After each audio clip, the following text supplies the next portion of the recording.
November 22nd, 2024, regular meeting of the town board to order. Will the clerk please call the roll? Councilmember Moskowitz. Present. Councilmember Delarada. Here. Councilmember McPartlin. Here. Councilmember Brennan. Here. Supervisor Cassidy Dorian. Here.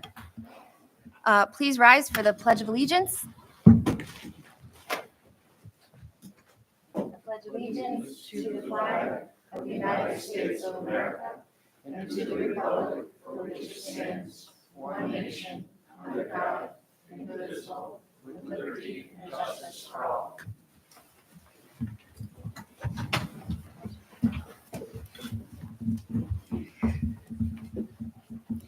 Okay, we wish to respectfully acknowledge that Niskayuna is on the traditional lands of the Kanien'kehá:ka and the Mohikaniok peoples, past and present, and we honor with gratitude the land itself and the peoples who have stewarded this land through generations. We're going to start this evening with privilege of the floor. Would the clerk please call the first person up? Nora Galto.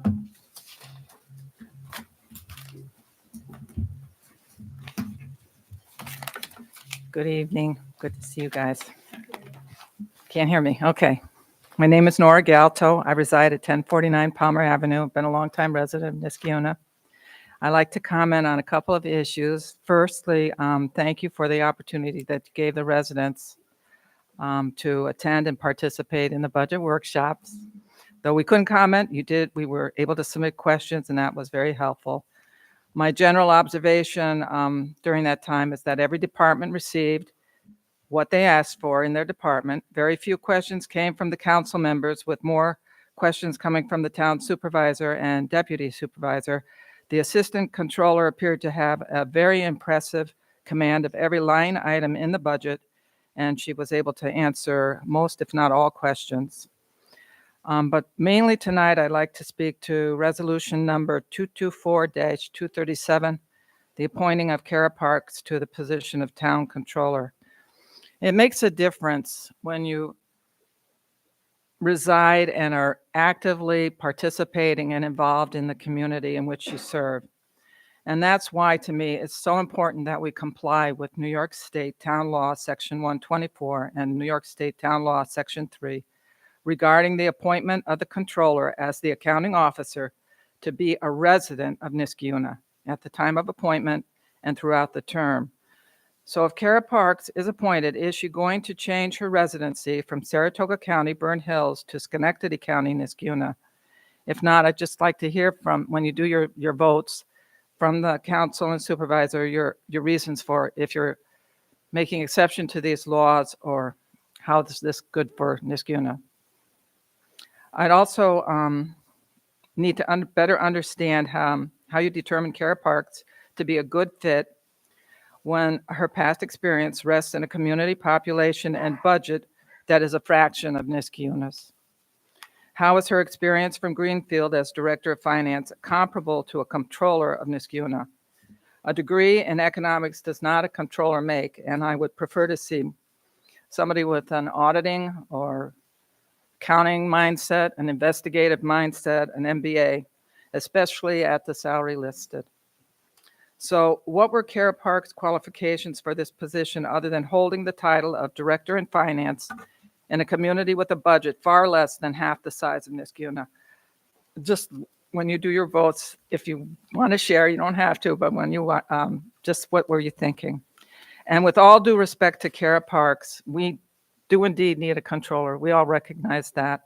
I just don't want to see the process rushed, especially if we're non-compliant with New York town laws, section 124 and 3, and don't have a residency requirement. And I think we have a super assistant controller who's very impressive. I think she's got a lot of talent, and so does her department. I think we can work with current talent if we have to, with the help of you guys and the residents. Thank you for your time.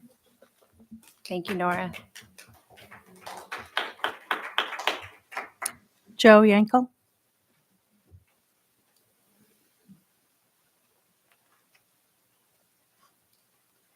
Good evening, everyone. Thank you for the opportunity to speak. I'm Joseph Yackel. I live at 914 Froman Ave.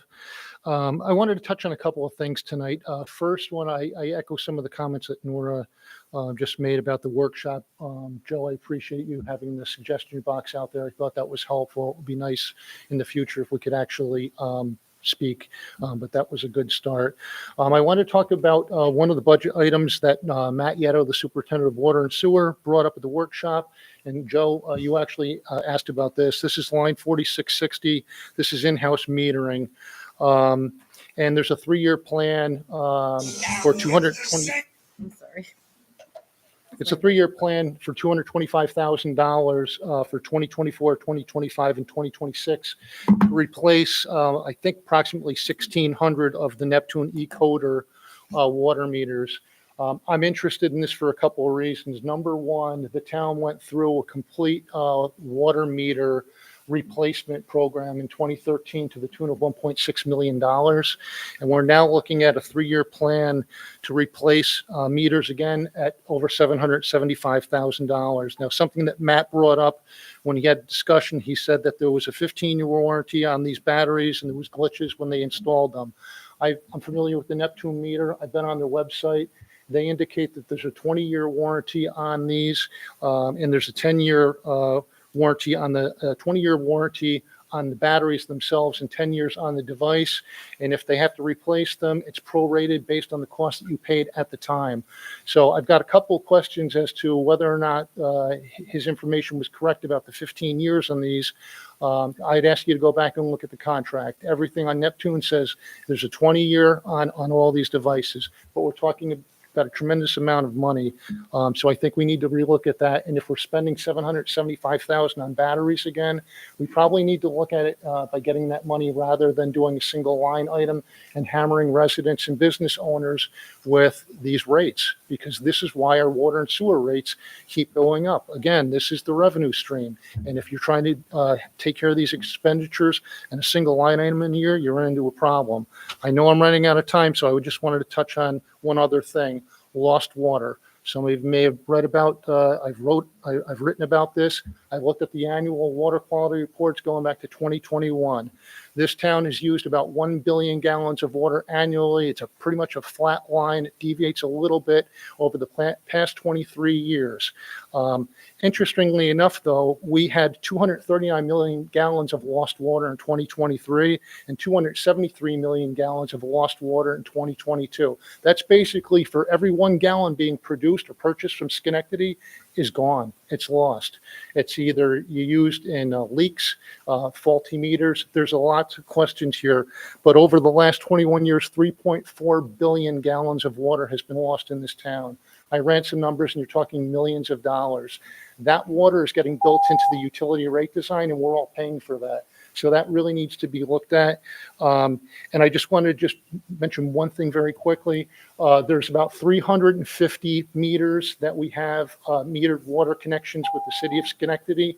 They're unmetered. They've been unmetered for at least the last 23 or 24 years. I'm not sure who's doing the estimating on it. I don't know if you're recouping the proper amount of money, but you've replaced 7,500 plus meters for all the residents in Niskuna, and I can't understand why 359 city connections have never been metered, and we don't know what's going on with that revenue stream. So that needs to be looked at. Thank you. Thank you, Joe. Natalie?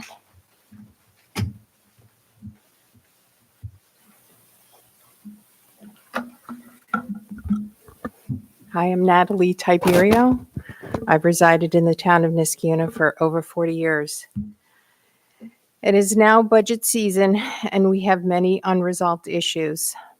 Not only has the town decided on a tax increase to the residents, but you're also taking funds from a reserve account in order to balance the budget.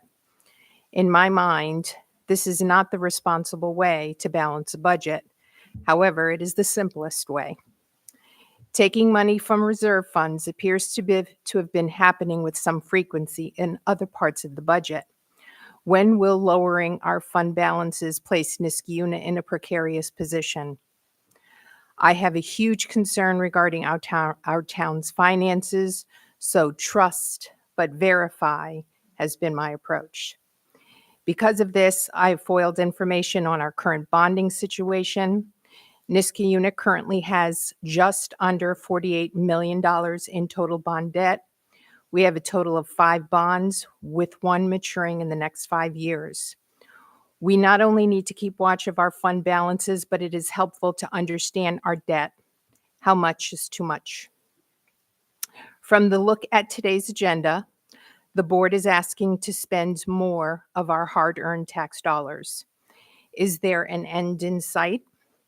Is this town able to achieve a reduction in our expenses? We need to see creativity and innovation from our leaders. This was lacking in the budget workshop I attended, as I only saw the status quo in action. I will continue to watch closely. I will continue to verify, and will be looking at how other townships are bringing creative solutions to their communities. To say I am disappointed in our leadership is an understatement. Thank you. Gail.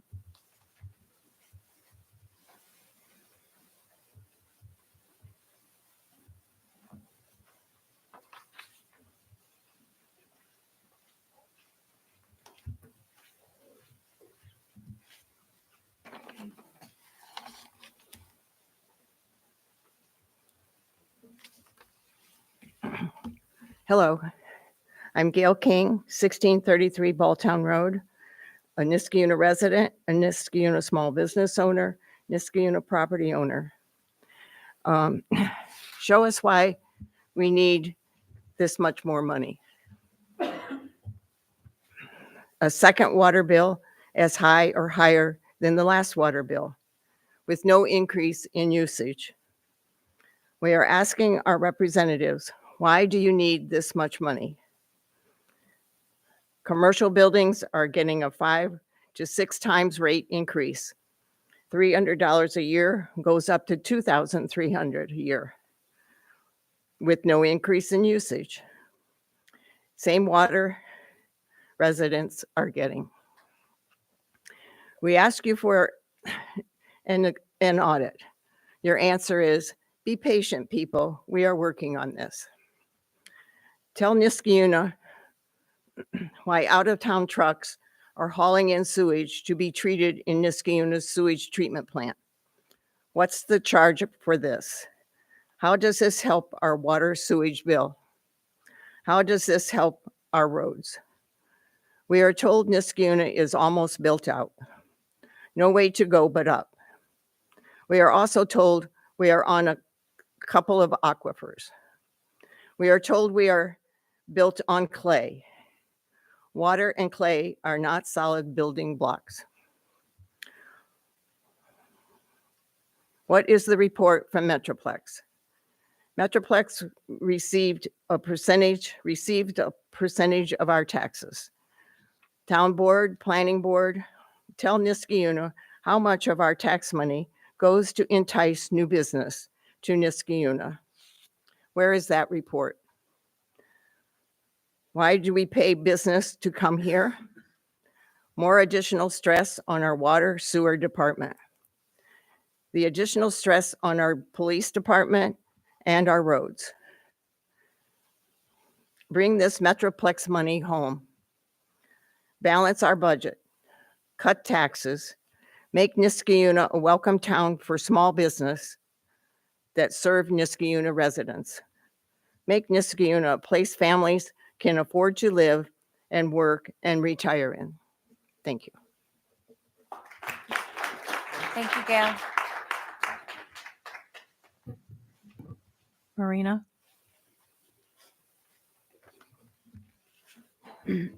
Hello, everybody. Marina Franchild, 2200 Dean Street. I've been living in Niskayuna for about 20 years. I'm going to just read something brief that I got off the internet as a jump-off point for what I want to say. This is what it says. To attract new residents while maintaining low taxes, towns can focus on strategies like fostering a strong local economy by attracting businesses, improving quality of life through amenities and infrastructure, promoting community events and culture, and carefully managing spending to keep tax rates low, essentially making the town a desirable place to live without significantly raising costs for residents. The key to good debt management is to carefully identify the town's capital needs and establish a prudent financial plan that repays the loans over the useful life of the item. In order to do this successfully, many towns have created capital improvement plans that span 5 or 6 years at a time. So that's my jumping off. So this is what my concern is. All right. I understand that Niskayuna is trying to appeal to residents so that you can increase the tax base. You're trying to attract more people. You're trying to build more luxury, like the townhouses. I understand that. That would make sense. And I understand that when you provide amenities, then people are happy when they live in a town. However, Niskayuna is an interesting place because it's a town that has the haves and the have-nots all within the same area, and it's a small area. You know, roughly speaking, if you look at east of Balltown Road and you look at west, it's like two totally different economic worlds, right? I live in Old Niskayuna. It's really, really different from some of the McMansions that are on the east side of town. It's just really, really different. And the amount of money that people have in the bank is really very, very different. I know some of the people that live on the east side. I've been to their homes. My home doesn't look anything like theirs, got to be honest with you. So I understand the need. You want to attract, obviously, you want to make it attractive to people that have money. But at the same time, you have to keep Niskayuna attractive to people that don't have a lot of money, that provide great citizenship in Niskayuna and great service in Niskayuna. And one of the things that really concerns me is I think there is a miscalculation about how to spend public funds. A lot of the money that is spent within the town of Niskayuna is for things that I consider more frivolous than basic infrastructure needs. And while they're attractive, it doesn't really help Niskayuna to really stay viable for all of the residents. So that's number one. The second thing, I have 3 things to say. The second thing is about debt management. I am totally flabbergasted that more bonds weren't taken out, and that when there was a need for like the water's treatment plant, or we keep hearing about how the pipes are going and everything, a big infrastructure need. That's what you take a bond out for. We have a high bond rating. You don't figure out, I'm almost done. You don't figure out how much money you need and try to get it done in one fiscal year in terms of budgeting for it, and then passing that down to the tax holders. If you would have taken out a bond, I probably would have been dead, though I hope to live a long time before the time was up. The third thing, and this is very fast, it's really important. The way that information is stored in the town is not good. And I'm not pointing fingers at anybody. When someone foils something, if they don't use the exact wording, it's almost impossible to find it. And I don't fault the people that look for it. I fault how it is organized. I'll give you a very clear example, the word budget. You don't know if the word budget means what actually was a wish list, an anticipated estimate, or whether budget means actuals, what actually was spent. You can't tell from one document to the other. That's a real problem when reading a FOIL request. I hope that can get corrected. Thank you. Thank you, Marina. Mike. Boy, it'd be nice to be known by your first name. And thank you so much for your office. You have such wonderful employees. They help you out. It's fantastic. It really is. My name's Mike. I live on Console Road. And once again, I'm here to complain or my concerns about the speed on Console Road, especially from 3450 to Buckingham Drive, I think that is. It's ridiculous. Other towns, like today, Boston Spa has come up with a plan to reduce their speeding. Colony has come up with a plan to reduce their speeding. East Greenbush has come up with a plan to reduce their speeding. Albany has come up with a plan to reduce their speeding.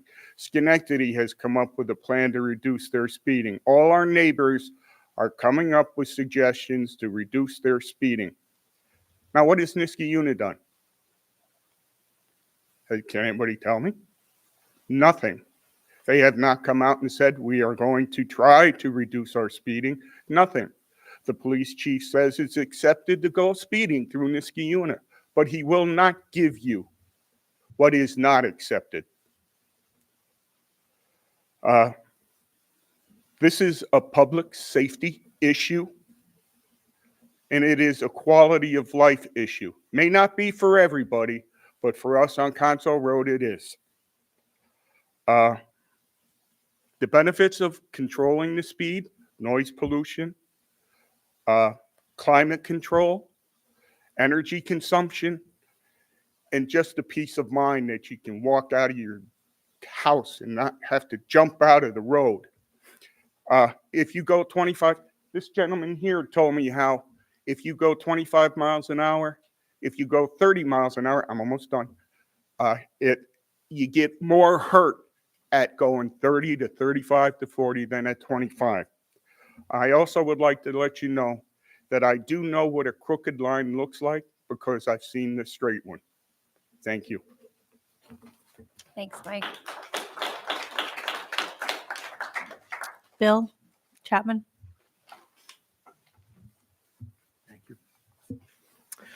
My name is William Chapman. I'm at 1465 Clifton Park Road, also one of the co-chairs of the Niskayuna Complete Streets Committee. And I'd like to address the resolution 2024-241 that the board will be considering tonight. And this is, I'd like to support the resolution to retain professional engineering services for the design of sidewalks on Birchwood Lane, Cornelius Avenue, and Palmer Avenue. Birchwood Lane, going from Troy Road down to Birchwood Elementary, and it's a couple houses past that, you get to the county line.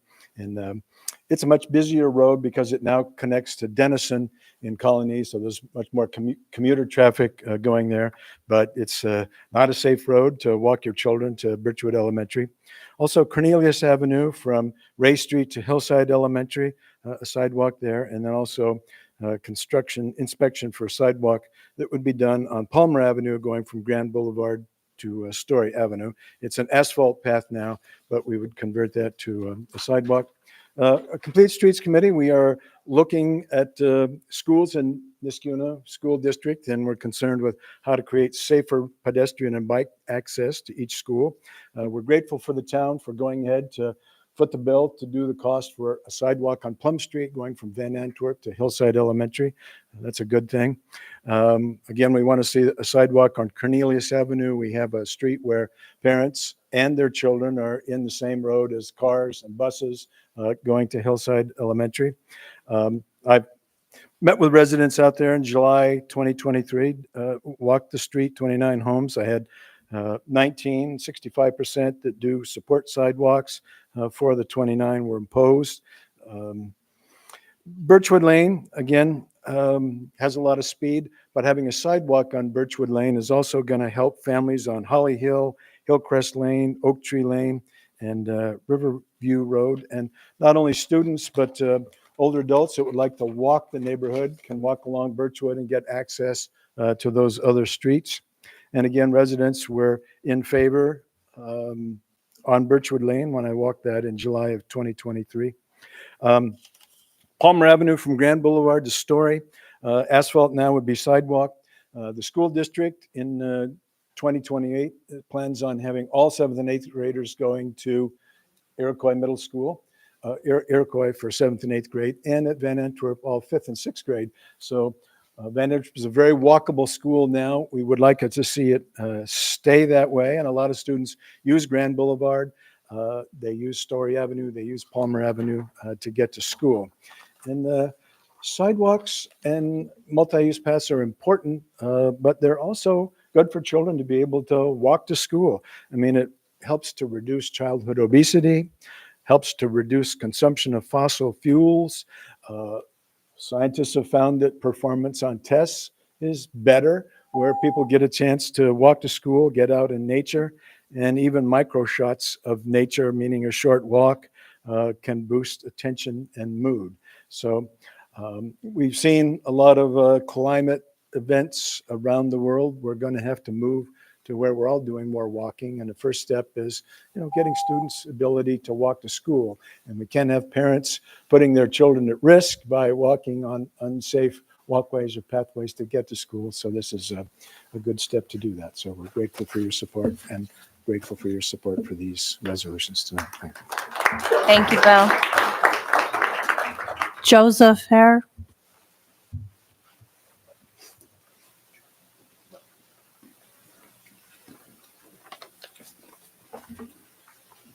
Good evening.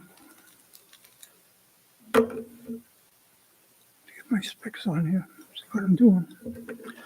My name is Joseph Herr. I'm at 2053 Lexington Parkway. This is a brief summary of District 6 wastewater district. In 2015, the town board issued a revenue bond to upgrade the District 6 wastewater plant. Instead of raising water and sewer fees at that time to pay the interest and principal on the bond, the board decided to charge a fee for organic waste material brought to the plant. Initially, the Department of Environmental Conservation was slow to approve the waste material, so the board was unable to collect the necessary fees. Nevertheless, they assumed that the revenue would be realized when they prepared their 2018 through 2023 budgets. In effect, the board submitted unbalanced budgets and used fund balances or capital funds to balance them. Now, there are rules that govern how fund balances are used. However, a certain amount must be set aside for unforeseen contingencies and not to supplement budgets forever. I think the board now realizes that they are going to run out of fund balance money and are not going to be able to pay the interest and revenue on the bond the old way. So the board must figure out how best to raise taxes, reduce services, or do a combination of those to pay it off. I suspect that District 6 water and sewer residents will have to pay higher rates going forward. They're higher than they would have to pay had the board just raised the rates as they should have years ago. And I yield the rest of my time to the next person to get up to speak. Thank you, Mr. Hare. Thomas Nietzsche.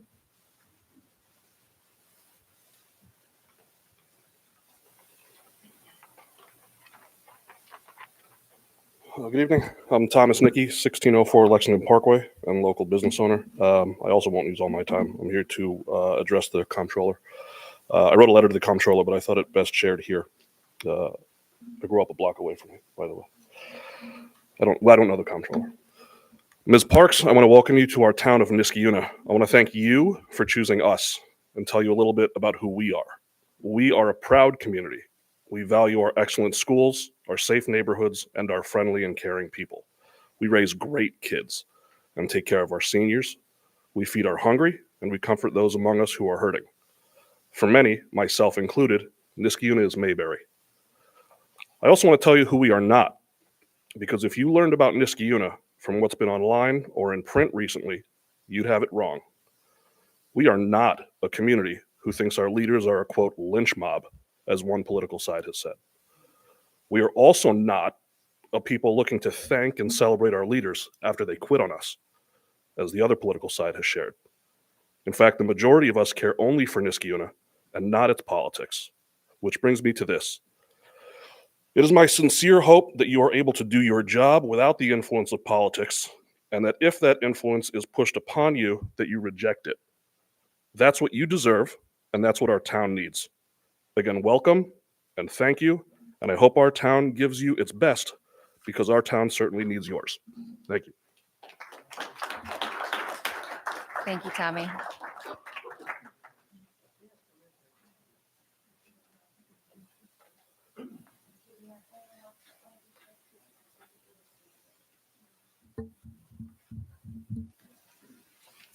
Good evening, Dan Sexton, Orland Drive.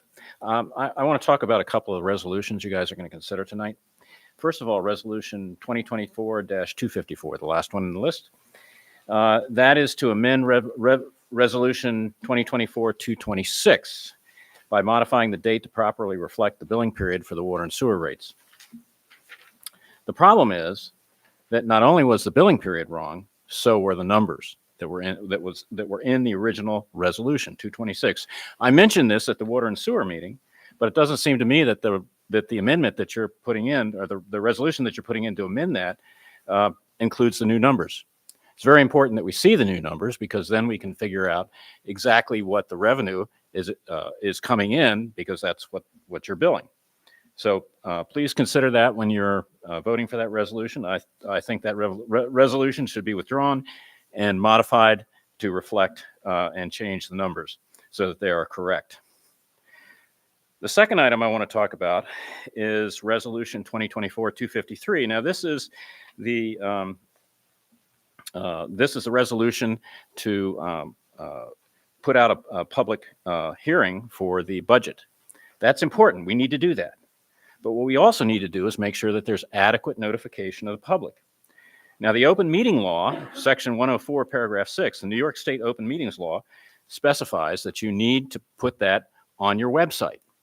It's not in the resolution. That's not one of the points in the resolution. I've mentioned this before, both in a meeting, in a board meeting, as well as mentioned that to the town clerk.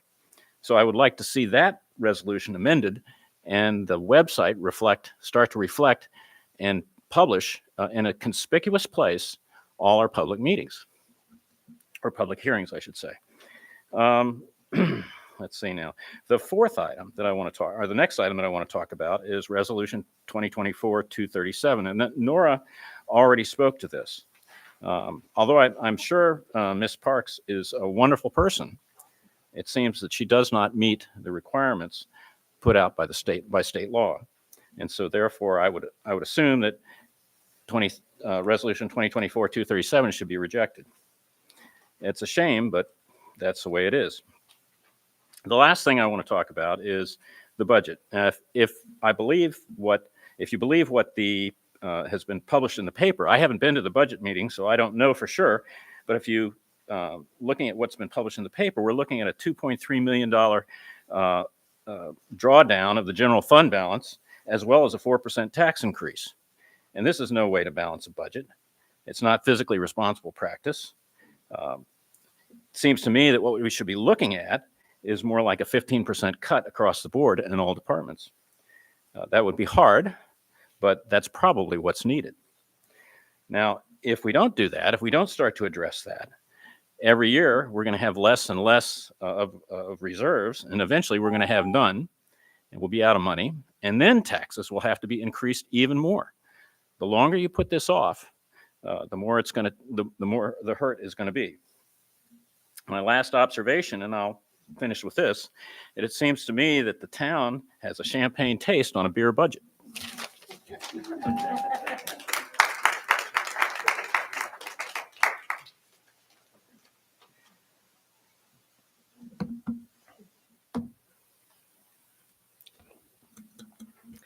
Good evening. My name is Ashok R.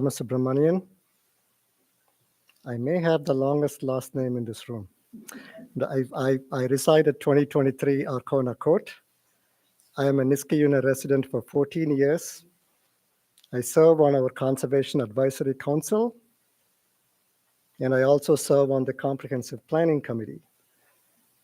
And I have 2 children in the school district. I'd like to say a few words about the proposed stopping of services at the transfer station. There are about 8,000 plus households in Niskayuna, and apparently data from the permitting process for the transfer station indicates that there are only 200 households that actually use the transfer station. On the other hand, it costs about $20,000 a year to run the facility. Now, economics is sometimes called the dismal science, We are trying to use sparse resources to maximize the benefit for as many people as possible. And the town spending $20,000 a year to benefit just 200 households does make it seem like a good candidate for reallocation. Personally, I would be sad to see it go. I'm a big fan of recycling, but I realize the importance of optimally using precious taxpayer dollars. I thank our new supervisor and all the members of the town board for taking a careful look at these things and identifying these ways in which money can be optimized. And I am told there are efforts underway to negotiate some kind of discounted rate with one of the private providers for the 200 households that do use the transfer station. Like one of the gentlemen spoke before me and Niskayuna is a good town. Like, I'm happy to be here. We take care of each other. I am fortunate to be serving on the Comprehensive Planning Committee, and we recently did a survey of town residents as part of the process. And one of the open-ended questions asked what residents like enhanced or protected in the town. The open-ended question asked what residents like enhanced or protected in the town. The two things that really came to the top of that list, green space and trees. We could, for instance, put those funds to make some recommendations from the Tree Council or from the Conservation Advisory Council. That's all. Thank you. Thank you, Ashok.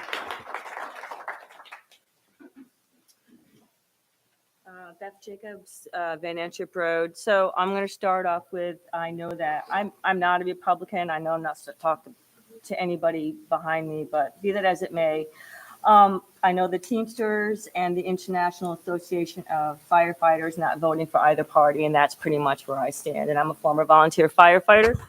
So I'm not going to go into the reasons why they're not, but Teamsters are the UPS drivers. So they come to all your houses down these really hot streets. And regarding the speeding and the sidewalks are good, but they do little good without a buffer between them and the road, and that's supposed to be trees.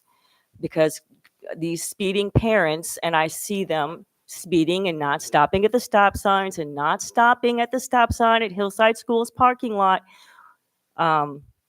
they're doing it too. But the number one stopper or slowing down and calming a traffic is a tree. What we have in Niskayuna are called rat runs. And so they're getting ready to take more trees down on Palmer Avenue behind me. A car jumps a curve, they're not even likely to get a ticket, but that's not why I'm here. And I will pay attention to the comments and the cheap shots that are made when we don't ever get to talk later. I'm going to go back to the water. I'll remind you again, now that we have few trees, that people dehydrate much faster, and children and the elderly dehydrate the fastest. And the trees lower the temperature 20 degrees in the summertime.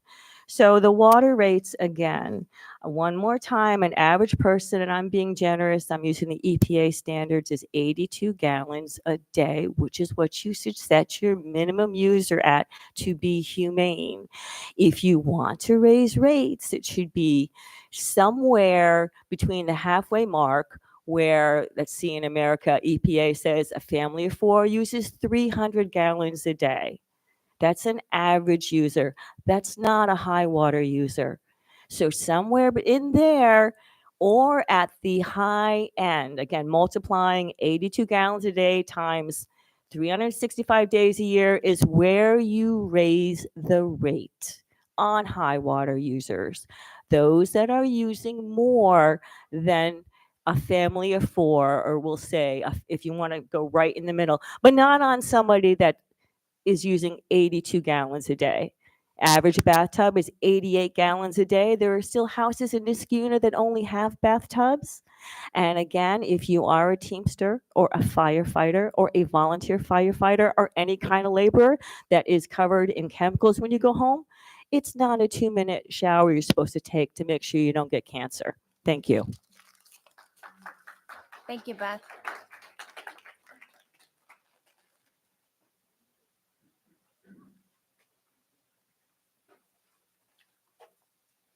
Hi, Ed Layton, 37 Alva Road, and right over here in Edison Woods. And I've been a resident for 20 years. And I'm here to ask the board to reconsider the idea that you're going to do away with the transfer station. So off and on, I have projects at my house, and it's very convenient. The individuals that work there are very friendly. They're willing to help you out. I know recycling doesn't get the revenue that it does anymore. I talked to them the other day, and really only the scrap metal is where you get, I think, some cost back from disposal. But if there really is a concern about the expense associated with the transfer station, possibly it can be outsourced to a third party that can then utilize some other avenues where they could separately recycle copper, precious metals, steel, and so forth, and you can get more value out of the material. But it's a benefit to living in this town that I know where I can bring my construction debris when I do my home projects and so forth. And it would really be a burden to try to find out where I could possibly, go somewhere else. I really don't know where else, you could bring that type of material. Also with people are talking about the taxes, everyone's sensitive to cost and expenses going up. And I really have to wonder how much additional revenue is being brought into the town associated with the development that's occurred the last couple of years. You've got a number of different apartment complexes that have been built. You've got new housing developments that are going up, Kelt's Farm and also up Balltown Road. And so all of that additional tax revenue should then be going into the town.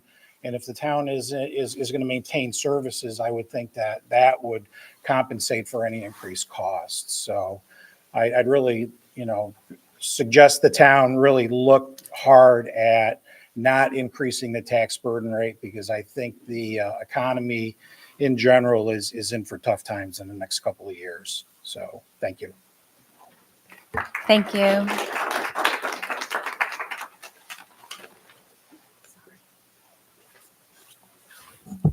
Hi, my name's Ellen DeVero. I live on Hawthorne Road. I'm a member of the Conservation Advisory Council as well. And so I use the transfer station, and I really like the transfer station. And I know that a lot of people don't use it, but more people should, because it actually separates out your recycling. Your single dump recycling is not actually recycling. And we really take advantage, and we live in a society that believes that garbage, once it's at the end of your driveway and it goes away, and as long as you pay that, it doesn't matter. But it does matter. So you should be composting and you should be recycling properly. I really enjoy going over there. I as well have home projects, and I bring my stuff over there. I know that it might not be the balanced way of, maybe there could be some other ways that we could do this. The other thing I would say is that while the tax rate might be going up, I am grateful over the last couple of years for the money that we did get from the federal government in order to balance all of our budgets all across this country to let us sustain and live the life that we have chosen to live, and to be grateful for that. And I'm also grateful that we were able to increase some of the traffic police department, and that does not come out without a cost. And so I think that I would like to see, I'm fiscally conservative, but I would like to make sure that those sorts of things stay, and that the speeding on some of the roads that are not owned by Niskayuna, to be able to try to continue to work with the people that do control them, because I know that in Albany with the cameras on the lights, it really does help. Once people get a warning and then they have to pay for that, then it slows people down, and then it affords the ability to lower the rate to 25 miles an hour. So thank you very much for the work that everybody does. I appreciate it. Thank you. Thanks, Ellen.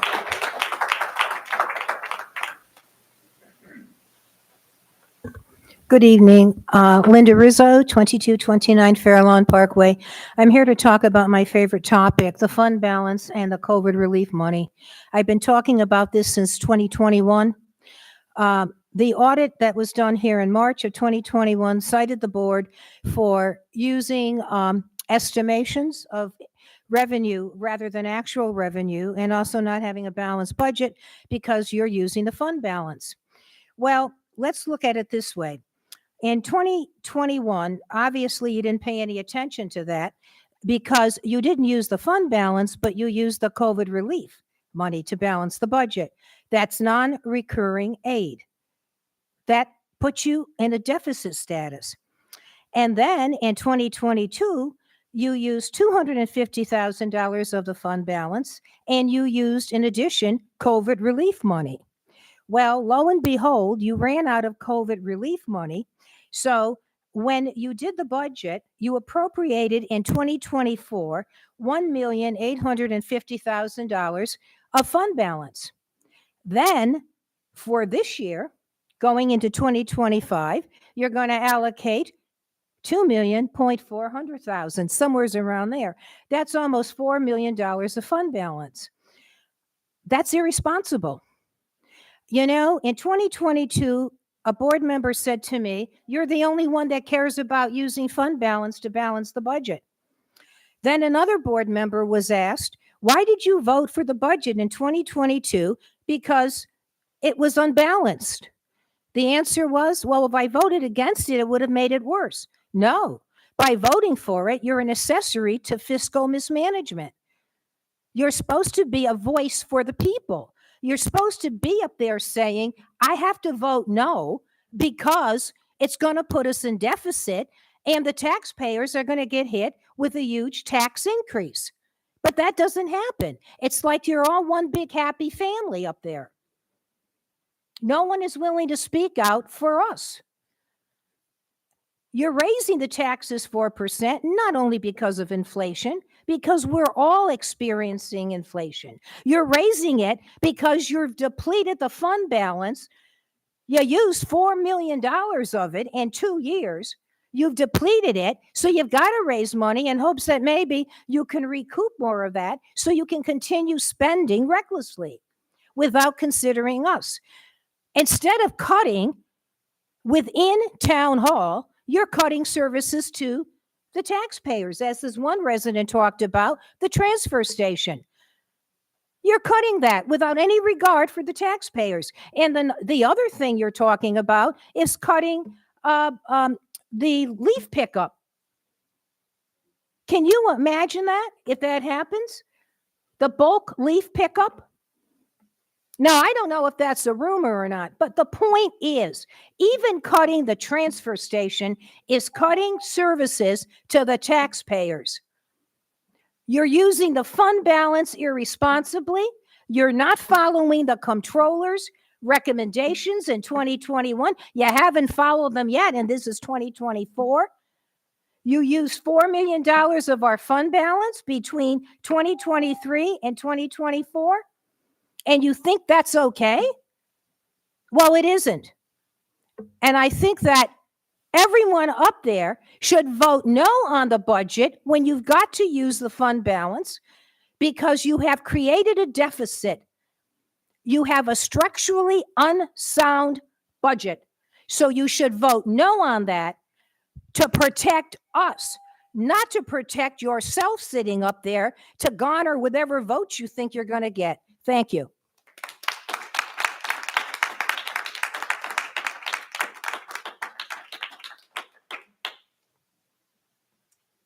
I didn't sign up to speak, but it's all right.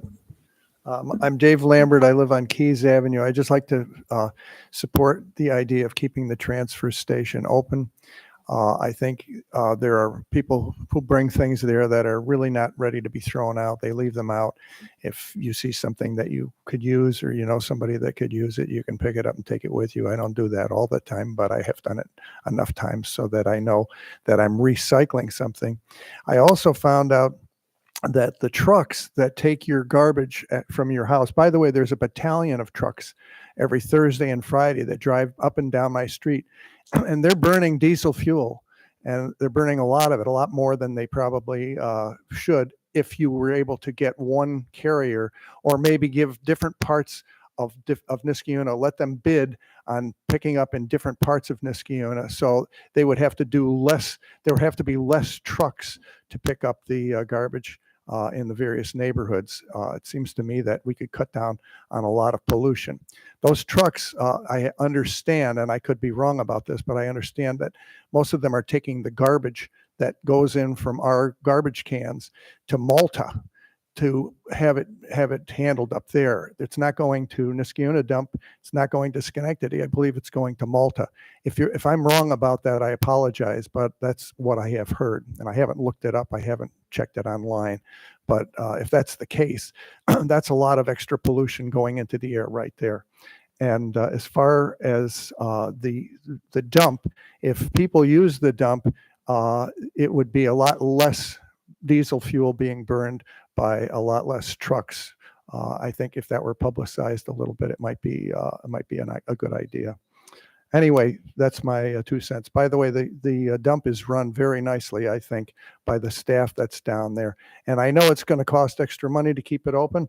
On the other hand, you know, we live in a nice town. We don't have a huge commercial tax base to support it. And I think we are living here because of that, because we still have some trees. We still have a few fields here and there. And so, you know, if you want to dance, you got to pay the fiddler. That's something about living in Niskayuna that, you know, if you value that kind of life with, you know, the trees and the fields and the, you know, the nice surroundings, then that's going to be a little bit costly. Okay, I took my time. Thank you. Thank you.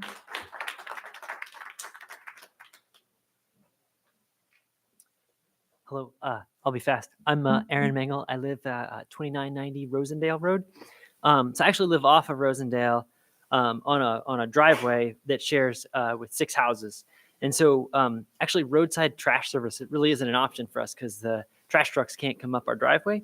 And there's only room for a couple trash cans at the bottom. So so we all depend on the transfer station for that. And so I understand that the transfer station costs the town, but it's about, as far as I can calculate, it's like $2.50 per household, which doesn't seem totally unreasonable. So at a minimum, please just don't forget those of us who don't really have a choice about trash service. Like we can't just have the roadside trash service. The other thing I'll just mention is that I've been doing this for a long time at transfer station. Nobody's ever checked my permit. So I don't know if you sell 200 permits a year, if that's how many people are actually using the transfer station. But if you sold the transfer or the permits at the transfer station instead of making people come to the town hall, I bet you'd sell more permits. Thanks. Thank you. Thank you. My name is Manasi Datta. I live in Brittany Place in Niskayuna. I'm a resident of Niskayuna for last over 24 years. I think you're sensing the sentiments in the room. Everybody is concerned about the 4% tax raise and also the water bill. So I'm just going to add to that and share, my concern on that as well. My household was 4 people and now it is 2, but we're actually paying more than double for 2 of us. So that is just a data point for you. One thing I actually want us all to think about, all of you to think about, many of us have worked in corporations where we have customers and we are, when things are getting expensive, our expenses are getting higher, we are asked to reduce our expenses without cutting the value for the customers. So this is exactly what we all had to do. We had to look inside. It is not easy. As somebody said, that easy is to just raise the tax, but it is going to need a lot of creative and innovative solutions and thinking for all of you, for think about the residents before we raise the taxes, So just bringing some corporate knowledge that I've learned and had to do it, find creative ways to cut the expenses, but don't cut the values. Thank you. Thank you.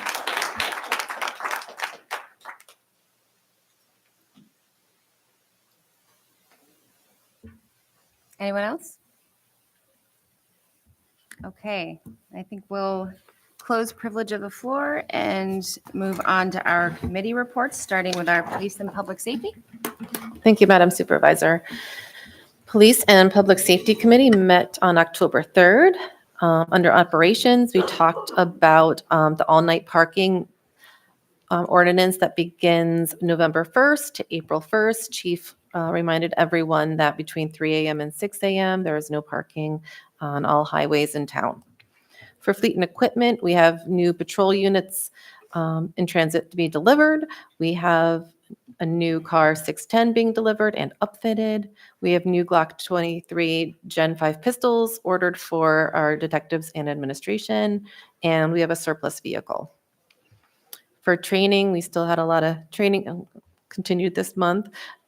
We had our fall range qualification conducted on the 10th and 11th. We had officers Powell, Spataro, and Tomazone attend the field training officer school on the 15th through the 18th. We had Sergeant Mora teaching a health class module on internet safety at the high school today and tomorrow.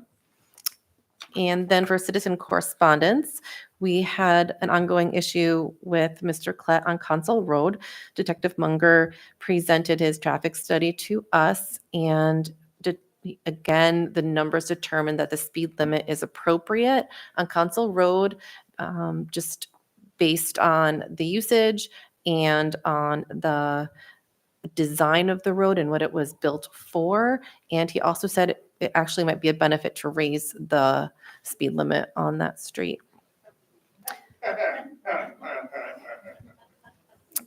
Vrooman Avenue, we had our analysis done, and we had Mr. Yeagle looking for more information. So we did the analysis. We had an electronic mobile trailer put on the street to try to reduce speed. Mr. Yeagle felt like it had decreased, and their traffic police car deterrents were also on the street. And Mr. Yeagle thanked the department for their responsiveness and attention to this issue.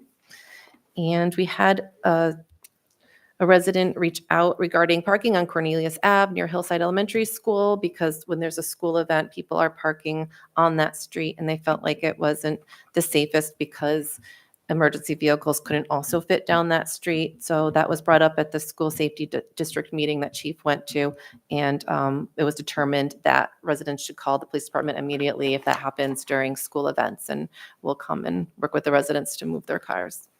For town events, we've continued with Coffee with the Cop at the Senior Center. We have the Farmers Market continuing. We have the Mohawk Hudson Marathon on the 13th. We talked about how Aqueduct Road was closed for about 25 to 30 minutes for that. We have our trick or treat around the circle and haunted house coming up on the 27th.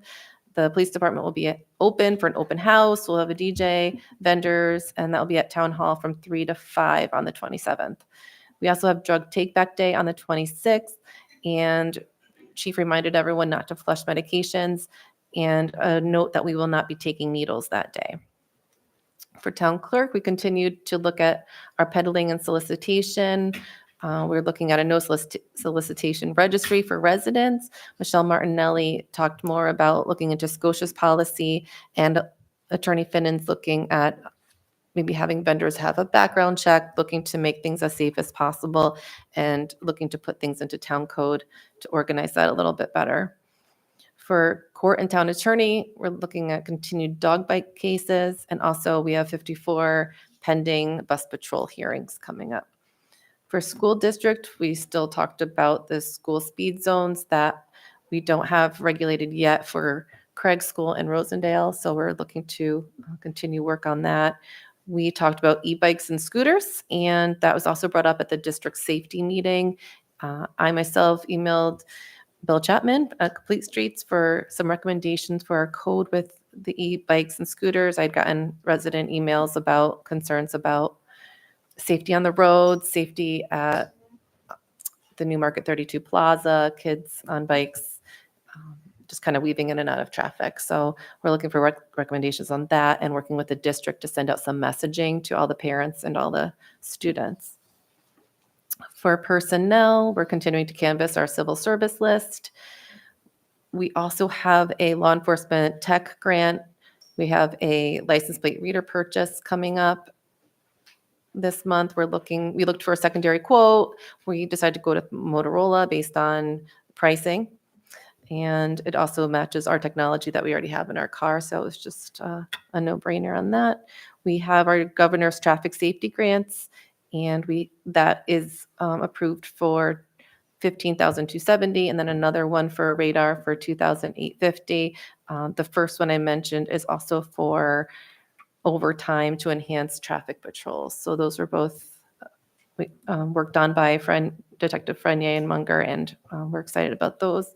We have a scheduling program that we're going to continue for 3 more years. We already use it and it's working well, so we're going to continue to work with that company.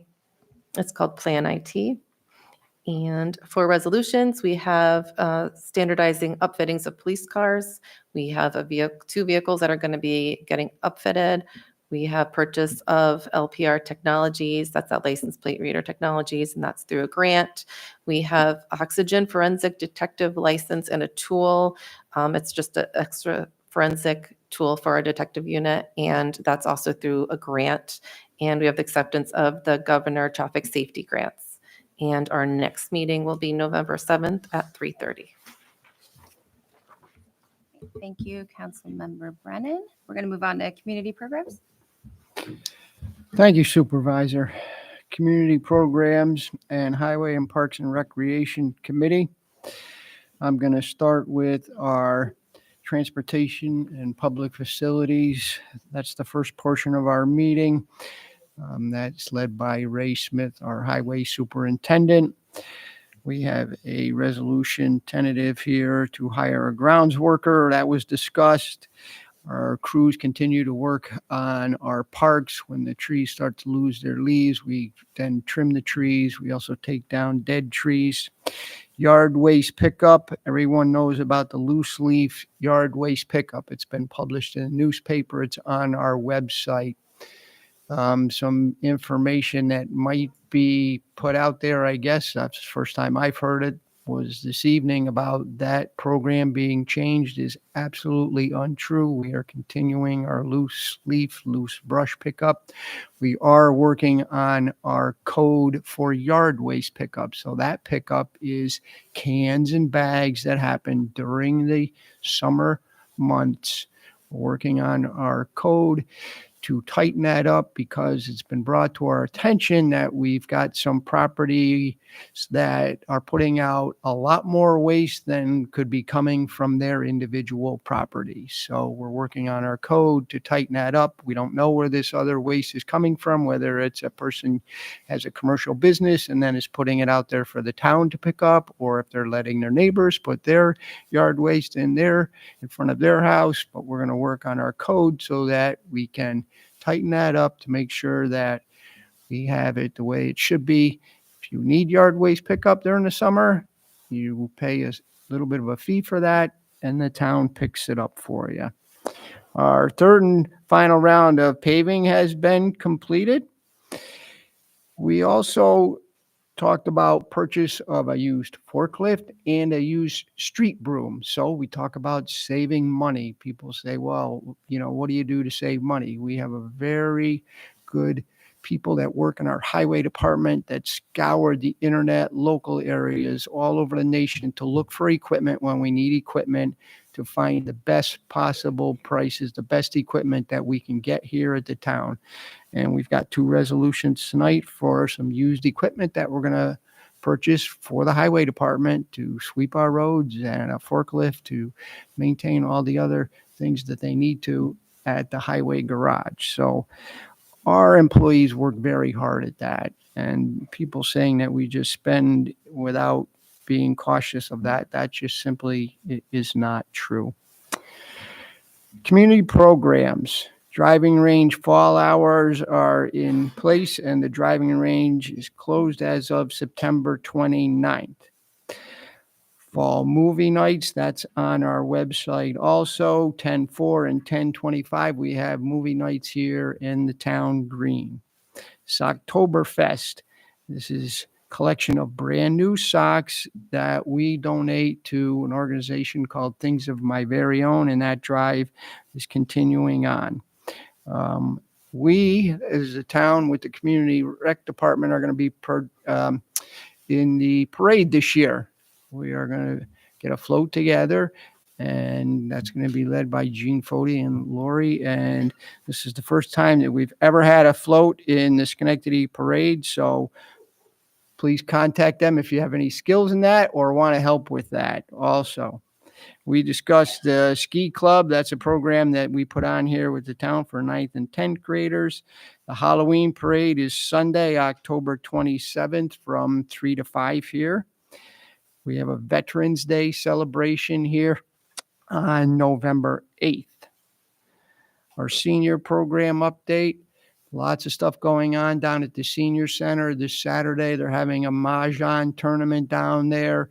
They have a lot of programs during the week and on the weekends down there. Please look at their calendar. That's on our website. There's links to that. Also, they have a Facebook page. I just need to backtrack a little bit here. Also, this Saturday, we have shredding and recycling.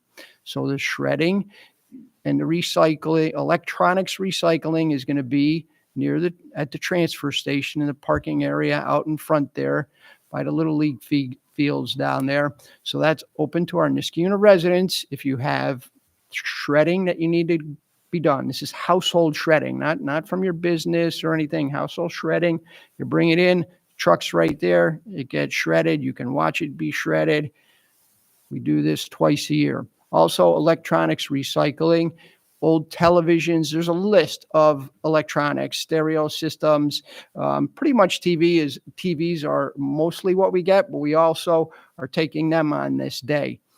There's a list. There are some things we don't take. Dehumidifiers is one that comes to my mind right away, but please check the list. But if you have electronics that need to be recycled, bring them down on Saturday and they will get recycled properly. These are important programs. And now we used to have to charge for the electronics recycling, but we don't have to charge anymore. The state passed a law that says now all that needs to be taken free. So we, the town, don't have to pay to have it taken away. So please bring it so it can be recycled properly and not thrown away and end up in a landfill.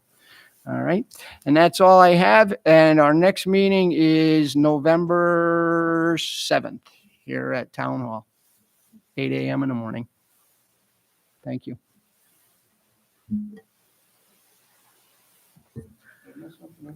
No, I was thinking about maybe we change the meeting, but then I didn't hear what you said. So then I said I would follow up after. We did have to switch. I think we did to the Wednesday, maybe the 6th. No. Yes. I'm corrected then. November 6th. November 6th is the Thank you. Wednesday, not the Thursday. I'm good. Okay. Thank you so much. We're going to move on to Public Works. Thank you, Supervisor.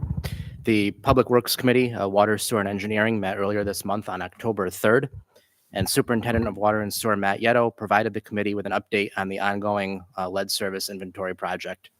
As I've previously reported the last few months, this inventory project is required by the state and is designed to determine how many households in town currently have lead water service lines going into their home. At the time of our meeting earlier this month, we had received a decent sample of what types of materials are in homes. And surprisingly, the survey has showed that there's more copper than we expected, which of course is a good thing. The deadline for us to submit information to the state was last week. However, this will be an ongoing project, so we encourage residents who have not completed the online survey to still go ahead and do so, and we will continue to update our records as we receive information. For residents who may not be computer savvy and comfortable completing the survey online, you can feel free to contact the water department and we'll schedule a time for one of our crew members to come and check the service line in your basements. And while our crews are in your homes, they will also do a quick check of your water meter and replace them if they are beyond their life expectancy. We also discussed in committee the upcoming pavement repair on Knott Street, just west of the Balltown Road intersection. This is the site of a large water main break that occurred earlier this year, and Superintendent Yetto has been working to obtain quotes, and we expect that work will begin shortly. This will be an extensive project as a lot of milling will be required, and of course we will keep everybody posted as to changes in traffic patterns so motorists can plan accordingly. Fall utility billing is underway. Bills were mailed to homes earlier this month, and payments will be accepted until the close of business on Tuesday, November 12th, after which point any unpaid balances will be levied on your 2025 property tax bill. Due to the changes in utility billing this year and pursuant to a previous decision made by this town board, penalties will not be assessed for this billing cycle. And I would just like to take a moment here to mention some information that was brought to my attention that may be floating around. It was brought to my attention that some residents are concerned that their water service may be shut off in their homes if their bills go unpaid. Town Code Section 215 does state that the town board can, if it finds it necessary in order to enforce the collection of water rents, cut the supply of water to homes. However, that is not in line with our current policies and procedures, and water service to homes will not be interrupted due solely to non-payment. Switching gears to the wastewater treatment plant, we are continuing to receive whey from Chobani as part of our pilot program through DEC. So far, our digesters have been responding very well to this new organic waste, and we have not reported any concerns to date. As part of this pilot program, we are submitting data to DEC, and we continue to explore new opportunities for the acceptance of organic waste in an effort to make our plant net zero. As we've heard a lot tonight, we also discussed in committee the possible future closing of the transfer station. And again, it was brought to my attention recently that there's some information out there that we are considering this tough decision because we are not profiting from providing that service. As with any service the town provides, it is never our intention for the town to profit. It is, however, simply a necessity for balanced budgeting that whatever fee we charge simply covers our costs to operate at the transfer station. And unfortunately, in this situation, that is not the case. Over the years, the transfer station has significantly decreased in usage, while, as everyone knows, costs continue to steadily increase. As such, the transfer station has realized a deficit for the last 6 consecutive years, averaging $39,000 per year. The transfer station is currently used by a total of 199 households out of approximately 8,000 in town. And as a town board and as a committee, we've been discussing whether or not we can justify such a large expenditure. As was previously mentioned, I think, by the supervisor this evening, we have already began internally discussing negotiating with private haulers, and those conversations will continue as we work to ensure that our residents always have vital services available to them.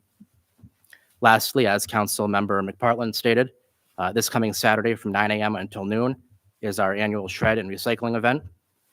Because we have a busy morning planned here at Town Hall, the location has been changed to the parking lot next to the transfer station, where Pro Shred will be on site shredding household documents, and residents can drop off electronics such as cameras, cell phones, and computers for proper recycling. This event is free for town residents only, and a full list of accepted electronic items can be found on our website. As far as resolutions that I have yet to mention, we will be voting this evening to enter into a contract for our annual post-closure monitoring at the landfill, and we will be authorizing the maintenance of the UV disinfection system at the wastewater treatment plant. That's the process during which wastewater is treated before being returned to the river. And we will also be voting this evening to replace a pump and an amendment to a previously adopted resolution. Our next meeting will be on Wednesday, November 6th at 4:30 in the Schaefer Room. Thank you, Supervisor. Thank you so much. We're going to move on to Economic Development, Historic Preservation, and Environmental Conservation Committee. Yes, thank you, Madam Supervisor, and good evening, Niskayuna.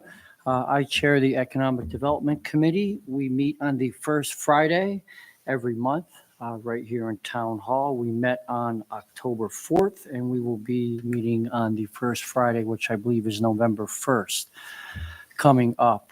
One of the things we've been looking at is our short-term rental code. That is to address a problem that we've been having here in Niskayuna. And the code has been updated, and we have got a final recommendation from the planning board.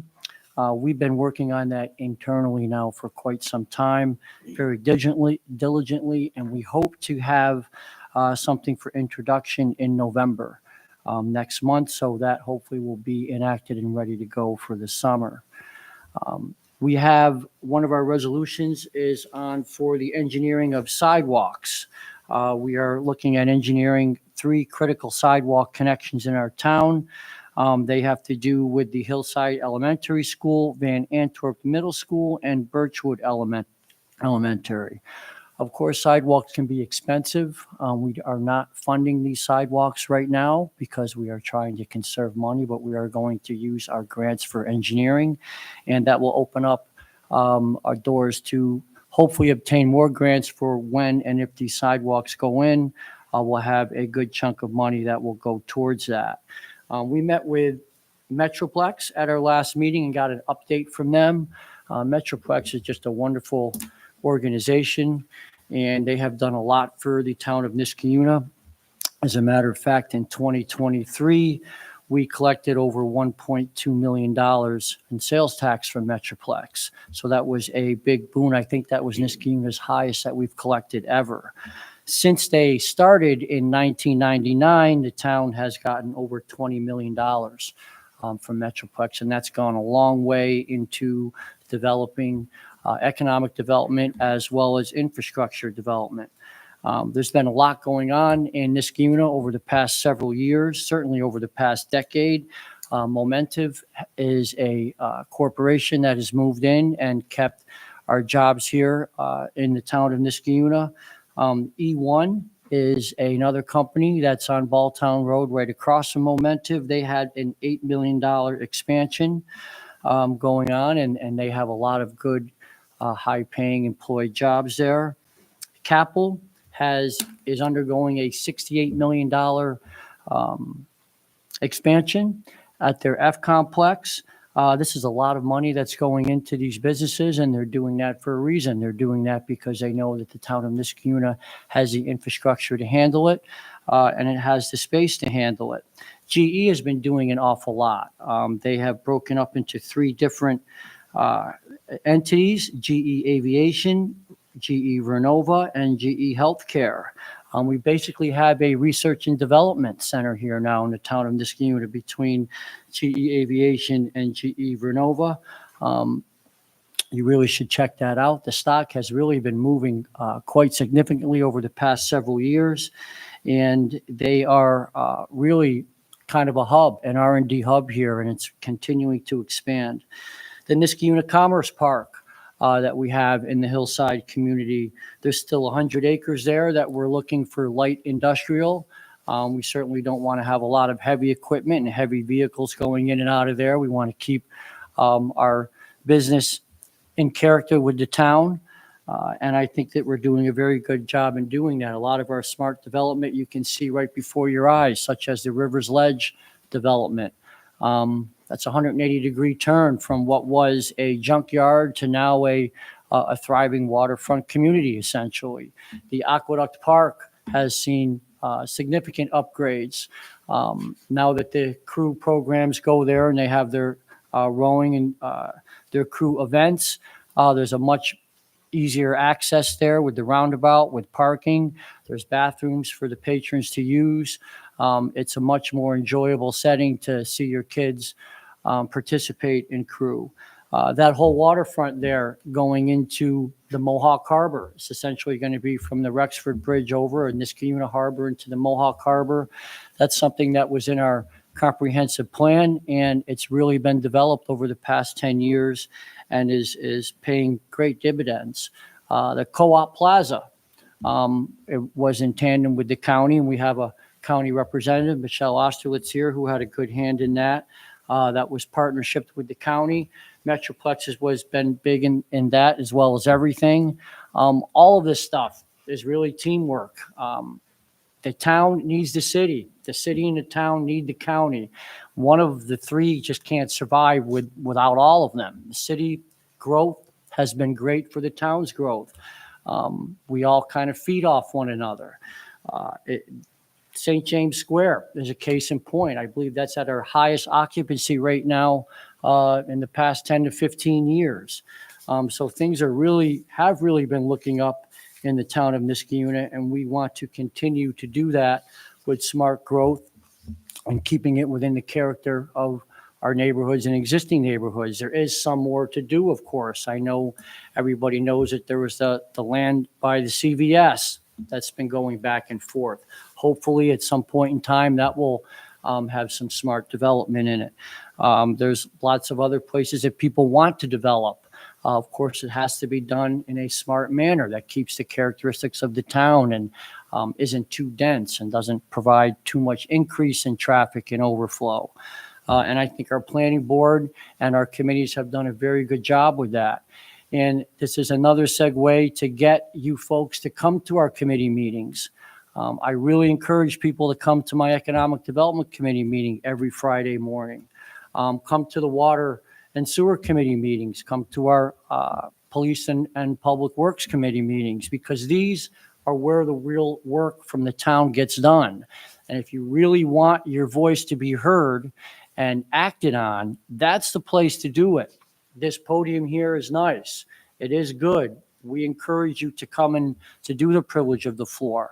But the committee meetings could really buttress that. So if you folks want to enact your ideas, please come to our committee meetings. We've been trying to get folks to come to these meetings now for several years. We do get folks. At my last committee meeting, we had 2 or 3 new faces. It was wonderful to see. And we got a couple new ideas as a result of that. So I will be meeting with my meeting on November 1st. That's the first Friday of November, right here at 8:30. Please, all are welcome. Continue to use our wonderful parks. Lions Park has seen significant upgrades. I believe that is the most used park on the Erie Canal hike and bike trail. So we want to continue these things, and we want your ideas to do that. Thank you. Thank you so much. I reiterate that if you get a chance to go on our YouTube channel and take a look at the last committee meeting, the presentation for Metroplex was really phenomenal. And there were things in there that I didn't even realize were going on in Niskuna. So I really encourage you to go on there and take a look. It was a great presentation. I have a lot of things to say, and I tried to funnel them down into a very brief statement. So I apologize if I'm going quickly, but I see it's already 8:30 and we all start to sort of drop off toward the end of the night. So I'm 1 month into my role here. And I'm going to do a quick recap, share some progress on a few things. The first thing I want to say is that as soon as I took this role, I was immediately inundated with a lot of requests for calls and meetings and attending events. And I know you are all aware we're in the middle of our 2025 budget process, and we don't have a controller yet. But I am sort of doing both of those roles, and I'm learning on the fly. So I appreciate your patience with me as I dig through a really long to-do list. And I say that just because if I'm not able to address an issue that you have immediately or to call you back immediately, please know that I will. I just have a very long list right now. And also I don't have a secretary because I actually was the secretary. So I'm working on that. So, but if you're wondering why I'm not getting back to you right away, it has nothing to do with you. I adore you all. Well, most of you. But I will get back to you, I promise. With respect to the budget, I've been working, I hope everyone feels the same way, tirelessly on this budget. We will, as I anticipate, have a much lower increase than was originally presented. We've been able to really tighten up a lot of the revenue lines and a lot of the different expense lines that we didn't have really, you kind of have to wait until things come in, until you know what we're going to be paying for in the following year. And those things are coming in now. And so we're able to firm those things up. We were able to cut a few more things in a few other places, but I wanted to sort of touch on the process quick. And from what I understand, previous administrations, they'd filed their tentative budget, which is that first initial budget with the clerk. And that was really kind of prior to full conversations with our council members. I approached this differently. I was able to meet sometimes in groups of 2, sometimes one-on-one, to talk through what I filed with the clerk on the 30th. And we were fortunate enough to have our 2 workshops with the chance to look at something that we had already looked at, just to tune up. So I know there were some comments about maybe not asking enough questions or cutting things. We had already had a lot of those conversations. And I probably should have mentioned that in the beginning of our workshops, and I apologize for not doing that. But there was a lot of work that we did preemptively because I wanted to make sure that we get this right. So as I said, since then, we have more information from our vendors, state agencies. I'm working on a lot of supplemental materials for the website, so I don't want to just put the budget out there. I think there's a lot of interpretation line by line that is comes from sort of false context. So I want to give you as much context as I possibly can so you can understand what you're looking at. So I'm working on some slide decks and some notes and some responses to questions that had been posed at our workshop. A lot of them were really great questions. And I also want to note that our budget hearing will be scheduled for November 6th. And we plan on putting those materials out as far in advance as I possibly can get them out to you so that you have time to go through everything. So work is ongoing with respect to the utility rates. While the budget really was my first priority, I wanted to get some breathing room to make sure that I had a handle on everything. I've been able to take more time to focus on the rates, and I want to tell you my next steps. The first one is that I have a meeting scheduled with a potential service provider who's going to walk through potentially rate reviews, expense accounting reviews, maybe take a look at modeling some different, or taking a look at the analysis of the existing model and maybe presenting some other options. I've also done a lot of research on rate setting, particularly with respect to nonprofit and benevolent associations, some of which you've heard from in this forum, and also small businesses. Gail, I know you've been here a lot talking about that, and I want you to know I'm paying attention to it. A lot of the research is focused on the legality of even providing any retroactive relief that we might be able to provide to some of those organizations. Also some options for properties that have large irrigation systems so that we can more accurately bill for folks that are not using the sewer for all of their water. And then the possibility of creating more opportunities for payment plans. For both those unusual circumstances like major leaks where you get a huge bill, you don't realize that your property is leaking, that's a problem. But then also just some payment options for regular billing so that, if you need something that's more frequent than twice a year, you have those options to do so. So we're looking at other innovations and technologies that may help us catch some extreme overages earlier as well. That tends to be like really expensive technology, but I want to put it out there to everybody that this is something you're looking for. I will tell you what it costs us and we can all decide whether or not that makes sense. This is sort of flagging high usage in a shorter period of time. I hope to have at least one part of the anticipated changes worked through in the next few weeks that I can share out. I will continue to provide updates as I have them, but please rest assured that every decision made about the rate structure, whether it's a change, whether it's staying the same, the base rate amount, the per gallon usage, the water conservation incentives, irrigation concerns, all of that will be part of our analysis. So at the very least, you will all have a better understanding of the rationale behind the rates, even if you hate them. It's an important issue, and I'm working through it as strategically as I can possibly think to do. And I am not about making quick decisions and rash changes because I really don't want to confuse anybody any further. And I certainly don't want to create more deficits in these utility funds because we are finally tracking toward budget neutrality, which is what we should have been doing years prior. And so I'll shift to something more positive, and I'm very excited for this. We have Kara Parks here, who is on the agenda to be appointed as our new comptroller. And while I feel badly for the town of Greenfield because they will lose her, and she spoke so very highly of her colleagues when we chatted with her, but we're thrilled to have her start in November. And I can't say enough good things about the conversations that we've had with her. I think we asked her a lot of questions that we weren't really sure how she would respond to, small town or not. And she always had positivity in the way that she approached even the weirdest things that she discussed, which included her municipality owning a golf course, which was really interesting to me. So I think she has a lot of varied experience, and I think that she has a lot of great ideas, and I'm very excited for her to get started. So I'm going to move from that onto our resolutions. We're going to start, let's see. We're going to begin with Resolution 2024-236, and it's sponsored by Council Member Moskowitz. Will the clerk please read? A resolution awarding a contract to Sterling Environmental Engineering, PC, to perform landfill monitoring services. Do we have a second? Second. Any discussion? Okay, clerk, please call the roll. Councilmember Moskowitz. Yes. Councilmember Delarada. Aye. Councilmember McPartlin. Aye. Councilmember Brennan. Yes. Supervisor Cassidy Dorian. Yes. 5 ayes. All right, next resolution. I'm sorry. What do I say? The motion passes? Motion passes.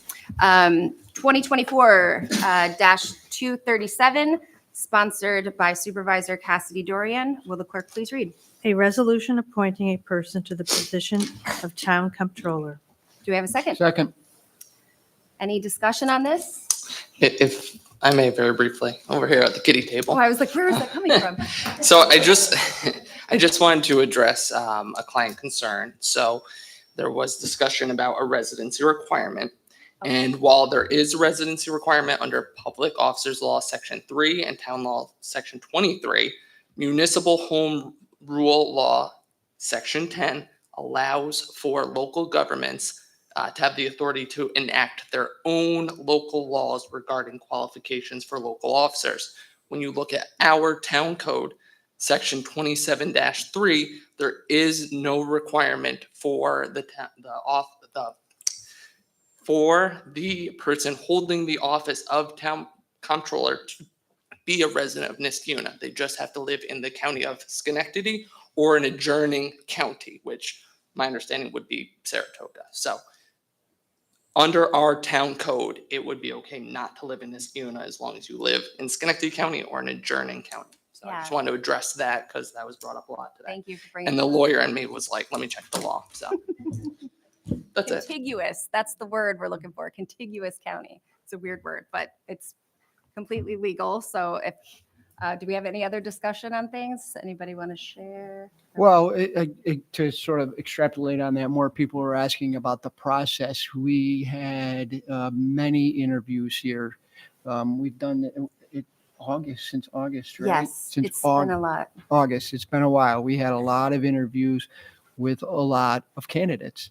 I don't think any of the candidates were town of Niskuna residents. No. I don't not think one. any applications that we got were from town of Niskuna residents. So we obviously, as Joe pointed out, it's not a requirement. Ideally, in a perfect world, maybe that would be great. We did have other comptrollers that were residents of the town, but we have to do what's right for the town. And Kara comes to us with a lot of experience and with many interviews, lots of questions. We interviewed a lot of people. We looked at a lot of resumes and hers stood out. And that's why we have her on for a resolution to be hired this evening. And you know, it took a long time. We have a great staff in the comptroller's office, but we really needed to get a comptroller. And now with this resolution, hopefully that will happen. Right. All right. Any further discussion? Yeah, this is our third one in a handful of years, and I think this is going to be the one for quite some time. So I'm very excited about it. Great. All right. Do we have a second? Or did we call the second? I already seconded. Call the roll? Councilmember Moskowitz. Yes. Councilmember Delarada. Aye. Councilmember McPartlin. Aye. Councilmember Brennan. Yes. Supervisor Cassidy Dorian. Yes. 5 ayes. I'm gonna clap. We're excited. All right, and we'll move on to Resolution 2024-238, sponsored by Councilmember Brennan. A resolution authorizing the purchase of license plate reader technologies for Niskuna Police Department. Okay, do we have a Second. discussion? Just a reminder, this is a grant funded purchase. All right, will you please call the roll? Councilmember Moskowitz. Yes. Councilmember Delarada. Aye. Councilmember McPartlin. Aye. Councilmember Brennan. Yes. Supervisor Cassidy Dorian. Yes. 5 ayes. Motion passes. We'll move on to Resolution 2024-239, sponsored by Councilmember Moskowitz. A resolution authorizing the maintenance of a ultraviolet disinfectant system in the town's wastewater treatment plant. Do we have a second? Second. Discussion on this? All right, no further discussion. Clerk, please call the roll. Councilmember Moskowitz. Yes. Councilmember Delarada. Aye. Councilmember McPartlin. Aye. Councilmember Brennan. Yes. Supervisor Cassidy Dorian. Yes. 5 ayes. All right, motion passes. We move on to 2024-240, sponsored by Councilmember McPartlin. A resolution authorizing a contract with Schenectady County for mowing and maintenance at Grand Boulevard and Union Street for 2025. Do I have a second? Second. Discussion? Will the clerk please call the roll? Councilmember Moskowitz. Yes. Councilmember Delarada. Aye. Councilmember McPartlin. Aye. Councilmember Brennan. Yes. Supervisor Cassidy Dorian. Yes. 5 ayes. Motion passes. And on to 2024-241, sponsored by Councilmember Delarada. A resolution authorizing the supervisor to execute contracts with Winston and Sampson for engineering and design of certain sidewalks in the town of Niskiuna. Do you have a second? Second. Discussion? All right, clerk, please call the roll. Councilmember Moskowitz. Yes. Councilmember Delarada. Aye. Councilmember McPartlin. Aye. Councilmember Brennan. Yes. Supervisor Cassidy Dorian. Yes. 5 ayes. Motion passes. To 2024-242, sponsored by Supervisor Cassidy Dorian. Clerk, please read. A resolution authorizing certain budgetary modifications and interfund transfers. Do we have a second? Second. Any discussion? All right, will the clerk please call the roll? Councilmember Moskowitz. Yes. Councilmember Delarada. Aye. Councilmember McPartlin. Aye. Councilmember Brennan. Yes. Supervisor Cassidy Dorian. Yes. 5 ayes. The motion passes. On to 2024-243, sponsored by Councilmember Brennan. A resolution accepting grants from New York State Governor's Traffic Safety Committee. Do we have a second? Second. Any discussion? Please call the roll. Councilmember Moskowitz. Yes. Councilmember Delarada. Aye. Councilmember McPartlin. Aye. Councilmember Brennan. Yes. Supervisor Cassidy Dorian. Yes, the 5 motion, ayes. motion passes. 2024-244, sponsored by Councilmember McPartlin. A resolution authorizing the purchase of a forklift for use in the town's highway department. Do you have a second? Second. Any discussion? Clerk, please call the roll. Councilmember Moskowitz. Yes. Councilmember Delarada. Aye. Councilmember McPartlin. Aye. Councilmember Brennan. Yes. Supervisor Cassidy Dorian. Yes. 5 ayes. Motion passes. On to 2024-245, sponsored by Councilmember McPartlin. A resolution hiring additional employee in the town's Office of Community Programs. Do you have a second? Second. Any discussion? Clerk, please call the roll. Councilmember Moskowitz. Yes. Councilmember Delarada. Aye. Councilmember McPartlin. Aye. Councilmember Brennan. Yes. Supervisor Cassidy Dorian. Yes. 5 ayes. Motion passes. 2024-246, sponsored by Councilmember Brennan. Clerk, please read. A resolution authorizing the purchase of oxygen forensic detective license and tools. A second. Second. Any discussion? Yeah, again, this is, Weird. I know, it's a, Weird resolution. this is through the law enforcement tech grant, just as a reminder. Okay, great. All good? Please call the roll. Councilmember Moskowitz. Yes. Councilmember Delarada. Aye. Councilmember McPartlin. Aye. Councilmember Brennan. Yes. Supervisor Cassidy Dorian. Yes. 5 ayes. The motion passes. On to 2024-247, sponsored by Councilmember Moskowitz. A resolution authorizing the replacement of a pump at well number 4. Second. Second. Any discussion? Clerk, please call the roll. Councilmember Moskowitz. Yes. Councilmember Delarada. Aye. Councilmember McPartlin. Aye. Councilmember Brennan. Yes. Supervisor Cassidy Dorian. Yes. 5 ayes. The motion passes. On to 2024-248, sponsored by Councilmember McPartlin. A resolution hiring an employee at the town senior center. Second. Second. Any discussion?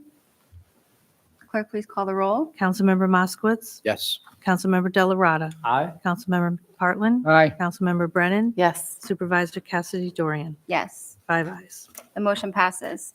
2024-249, sponsored by Councilmember Brennan. A resolution standardizing the upfitting of police patrol vehicles in the town of Niskiuna. Do you have a second? Second. Any discussion? And clerk, please call the roll. Councilmember Moskowitz. Yes. Councilmember Delarada. Aye. Councilmember McPartlin. Aye. Councilmember Brennan. Yes. Supervisor Cassidy Dorian. Yes. 5 ayes. The motion passes. Resolution 2024-250, sponsored by Councilmember Brennan.